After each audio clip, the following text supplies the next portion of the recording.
कल एक मित्र ने मुझसे पूछा, आप कुंडलिनी शक्ति की बात कर रहे हैं, कुंडलिनी ऊर्जा की बात कर रहे हैं, इसका क्या संबंध है कॉस्मिक एनर्जी से, ब्रह्मांडीय ऊर्जा से?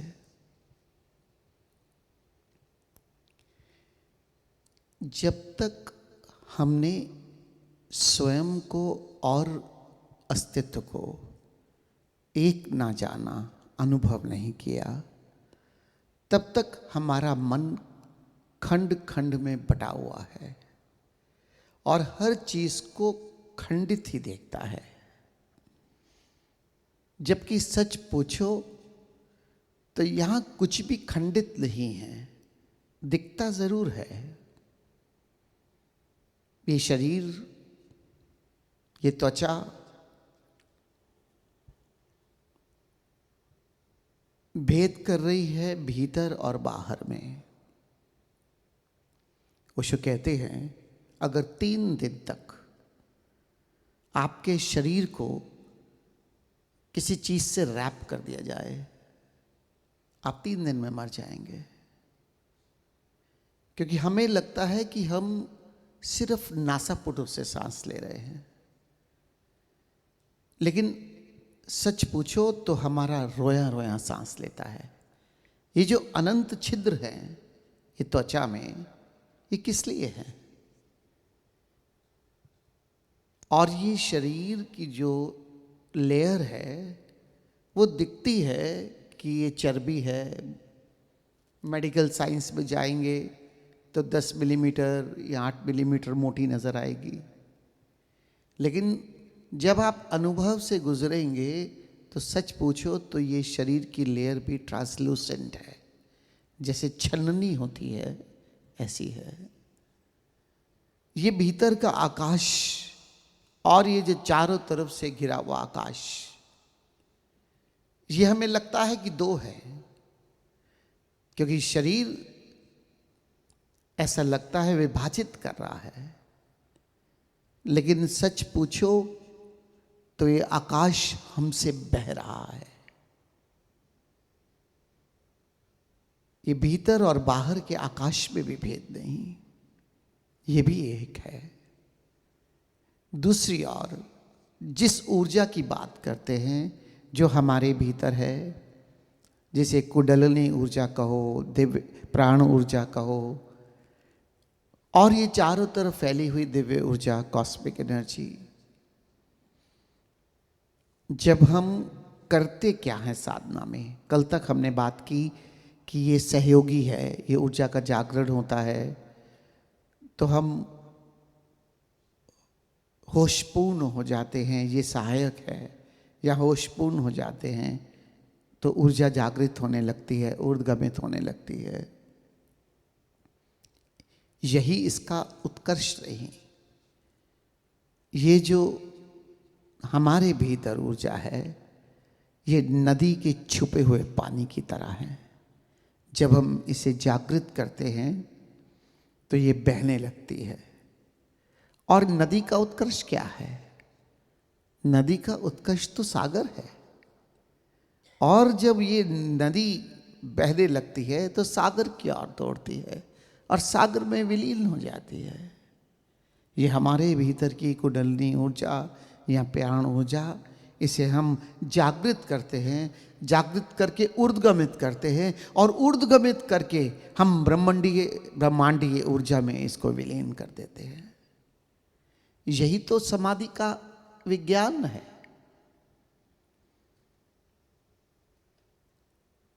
ध्यान में हम दृश्य के दृष्टा होते हुए, साक्षी होते हुए, जब स्वयं के भीतर पूर्ण तरह से साक्षी में स्थिर हो जाते हैं तो उसके बाद क्या? What next? तब ये जो साक्षी है, ये जो मेरा होना है, जो जानने वाला है, जो ज्ञाता है, इस ज्ञाता को भी विलीन कर दो और ज्ञेय हो जाओ, शुद्ध ज्ञान रह जाए। ये समाधि की घटना है जो हम हर रोज करते हैं। शरीर से शुरू होती है विधि, शरीर से फिर सांस, सांस से फिर अंतराकाश, और अंतराकाश को जानते हुए फिर ये जानने वाले की जगह कहाँ है, ये जानने वाला भी खो जाए और जिसे जाना जा रहा है वही हो जाए।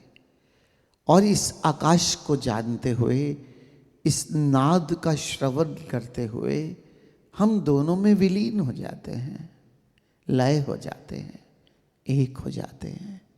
और ये वननेस ही उत्कर्ष है, जहां कुछ भी खंड खंड नहीं है। इसी को तो अद्वैत कहते हैं। द्वैत है ही जहां द्वि है, और जब द्वि मिट गई तो बचा क्या? फिर तो वो एक। सच पूछो तो एक शब्द भी कहना ठीक नहीं, क्योंकि ये परिभाषा भी जब हम एक बोलते हैं तो ऐसा लगता है कि शायद कोई दूसरा भी होगा। वो स्थिति ऐसी है जिसे संतों ने या सदगुरु ने कहा है कि अब इसके बारे में क्या कहोगे, जहां शब्द भी विलीन हो जाते हैं। क्योंकि किसी भी शब्द का उपयोग करोगे वही भ्रांति खड़ी हो जाएगी। इसीलिए शब्द सिद्ध शब्द की यात्रा ही अध्यात्म मानी जाती है। उन्हें शब्द वो जो गूंज रहा है, जो है आकाश में है, और जिसमें विलीन होते होते हम वही हो जाएं, यही तो घटना है। और जीवन धीरे धीरे, क्योंकि इसी से उत्पन्न हुआ है, तो इससे भिन्न कैसे हो सकता है? मैं अक्सर उदाहरण देता हूं कि समुद्र से एक लोटा पानी निकालो और किसी भी लेबोरेटरी में भेज दो, क्वांटिटेटिवली जरूर दोनों चीजें भिन्न हो गई कि समुद्र एक विराट सागर और एक लोटे में जल अब बांध दिया अपने लोटे की शेप में, लेकिन क्वालिटेटिवली तो दोनों में कोई भेद नहीं। क्या फर्क पड़ता है कि मेरी ऊर्जा, मेरी प्राण ऊर्जा या मेरी चैतन्यता इस शरीर में आ गई, लेकिन ये जो कॉस्मिक कॉन्शियसनेस है इससे भिन्न तो नहीं है, इसी से उत्पन्न हुई है। इसलिए भीतर की ऊर्जा को भी बाहर की ऊर्जा, दिव्य ऊर्जा के साथ खंडित मत जानना, बल्कि इसे जो सोई हुई ऊर्जा है मेरी मूलाधार पे, इसे जगाकर, इसे ऊर्ध्वगमित करके, इसे ब्रह्मांडीय ऊर्जा के साथ हम अस्तित्वगत ऊर्जा के साथ एक महसूस करने लगते हैं, जहाँ शरीर की भी सीमा समाप्त हो जाती है और मन से भी हम पार चले जाते हैं। जिस तरह से ओशो ने अध्यात्म को साइंस की पैरेलल खड़ा कर दिया, ऐसा आज तक इस जगत में कभी नहीं हुआ।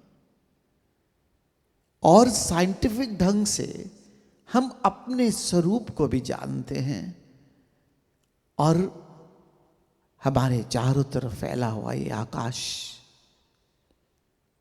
जो ब्रह्म है, जिसे अस्तित्व कहो, उसमें और मुझ में भेद ही कहां है।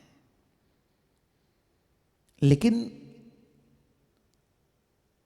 केवल शब्दों के ज्ञान से नहीं होगा, इंटेलेक्चुअल एनलाइटनमेंट से कुछ होने वाला नहीं। वो तो बचपन से ही अब एनलाइटन्ड है, क्योंकि हमने जिस देश में जन्म लिया है वहां ये सुनते आए हैं, ये आत्मा परमात्मा का रूप है, उसका अंश है। लेकिन इससे हुआ क्या? इससे रूपांतरण घटित नहीं होता। रूपांतरण घटित होगा जब मुझे अनुभव होगा, और जब तक अनुभव नहीं होगा तब तक उदार ज्ञान है, उससे मेरे जीवन में कुछ प्रभाव भी पड़ने वाला नहीं।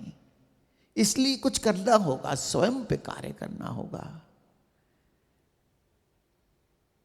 इसलिए ओशो कहते हैं मेरे शिष्य बहुत इंटेलिजेंट है, क्योंकि ओशो के पास आ ही वही सकता है जो इस समझ को रखेगा कि इस बौद्धिक ज्ञान से कुछ होने वाला नहीं।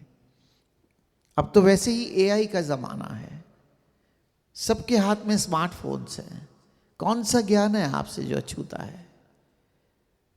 आप कोई भी ज्ञान अर्जित कर सकते हैं, इतना प्रयास करने की भी जरूरत नहीं है। लेकिन क्या उससे जागरण घटित होगा? क्या उससे जीवन मेरा संवरेगा, खिलेगा, परिष्कृत होगा? नहीं। जीवन के ऊपर मुझे स्वयं काम करना पड़ेगा, और यही आनंद है। सच पूछो तो ध्यान शुरू जरूर होता है प्रयास से, लेकिन ध्यान का उत्कर्ष निष्प्रयास सहज अवस्था है। क्योंकि प्रयास में कहीं ना कहीं थोड़ा सा छुपा हुआ तनाव है, जो सहज हमारे जीवन को नहीं बना सकता। अगर सच में जीवन बहती सरिता है, तो बहती हुई सरिता को क्या प्रयास करना पड़ता है? बहती चली जाती है, बहती चली जाती है। यहां तक कि कोई चट्टान भी बीच में आती है तो अपना रास्ता बनाकर फिर बह जाती है। चट्टान से लड़ती नहीं, रास्ता खोजती और बहती चली जाती है। क्या मेरा जीवन ऐसा नहीं हो सकता कि बस बहता चला जाए, बहता चला जाए अपने सागर की ओर? और वह सागर ही है जिसे परमात्मा कहो, अस्तित्व कहो, ब्रह्मांडीय ऊर्जा कहो।